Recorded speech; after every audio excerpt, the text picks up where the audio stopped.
చర్చ జరిగినప్పుడు BJP, BRS, MIM, CPI కూడా ఏకగ్రీవ తీర్మానానికి మద్దతు ఇచ్చారు. రాష్ట్ర బీజేపీ శాసనసభ్యులు ఒక పక్కన మద్దతు ఇస్తుంటే, కేంద్ర బీజేపీ తాత్సారం చేస్తుంటే, నూతనంగా నియామకం ద్వారా తెలంగాణ రాష్ట్ర అధ్యక్షుడిగా మారిన రామచంద్రరావు గారు, మీరు ఎలా చేస్తారు, మీరు హామీ ఇచ్చుకుంటే మీరే చేసుకోండి, లేకపోతే ముస్లింలను రిజర్వేషన్ల నుంచి తొలగించండి అని చెప్పి వితండవాదం చేస్తున్నాడు. ఇవాళ బీజేపీకి ఒక రాజ్యాంగం, కాంగ్రెస్ పార్టీకి ఇంకొక రాజ్యాంగం లేదు. డాక్టర్ బాబాసాహెబ్ అంబేద్కర్ గారు ఇచ్చిన రాజ్యాంగం దేశ ప్రజలందరికీ ఒక్కటే. ఆ రాజ్యాంగానికి లోబడే ఈరోజు రిజర్వేషన్లు పెంచాలి అని అంటున్నాం. అదేవిధంగా భారతీయ జనతా పార్టీ తెలంగాణ రాష్ట్రానికి సంబంధించిన కిషన్ రెడ్డి నుంచి మొదలు పెడితే బండి సంజయ్ వరకు కేంద్ర మంత్రులుగా పనిచేస్తూ ముస్లిం రిజర్వేషన్లను మేము ఒప్పుకోము, తెలంగాణ రాష్ట్ర ప్రభుత్వం ముస్లింలను తొలగించే రిజర్వేషన్లను ప్రతిపాదిస్తే మేము మద్దతు ఇస్తామంటున్నా అని అంటున్నారు. వాళ్ళు అసలు వాళ్ళ అవగాహన ఉండి మాట్లాడుతున్నారో అవగాహన లేకుండా మాట్లాడుతున్నారో నాకు తెలీదు. కానీ నేను సూటిగా కిషన్ రెడ్డి గారిని, బండి సంజయ్ గారిని నేను ప్రశ్నిస్తున్నా. నరేంద్ర మోడీ గారు జన్మించిన రాష్ట్రం గుజరాత్, నరేంద్ర మోడీ గారు ప్రాతినిధ్యం వహిస్తున్న రాష్ట్రం మహారాష్ట్ర.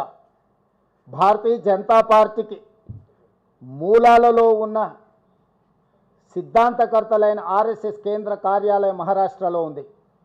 ఈరోజు గుజరాత్లో, ఉత్తరప్రదేశ్లో, మహారాష్ట్రలో 40-50 సంవత్సరాల నుంచి ముస్లిం రిజర్వేషన్లు అమలు జరుగుతున్నాయి.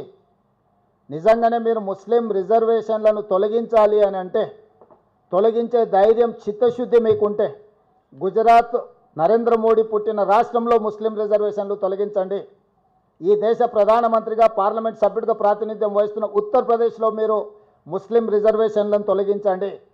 మీ ఆర్ఎస్ఎస్ కేంద్ర కార్యాలయం మహారాష్ట్రలో మీరు ముస్లిం రిజర్వేషన్లను తొలగించి అప్పుడు తెలంగాణ రాష్ట్ర ప్రభుత్వానికి మీరు సూచన చేయండి.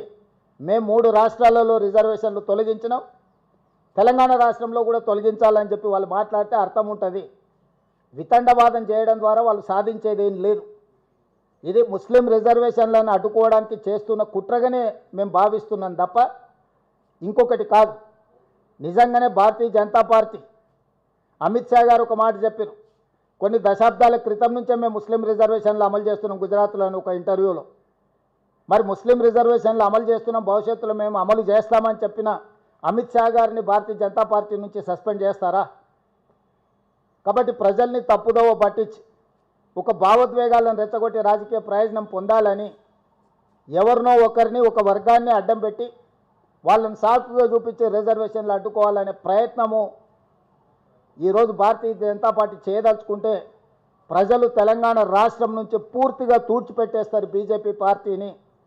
అందుకే ఈరోజు ఇట్లాంటి వితండవాదాలకు తావివ్వకుండా తెలంగాణ రాష్ట్ర ప్రభుత్వం అమలు చేయదలుచుకున్న 42% స్థానిక సంస్థల ఎన్నికల్లో రిజర్వేషన్ల బిల్లును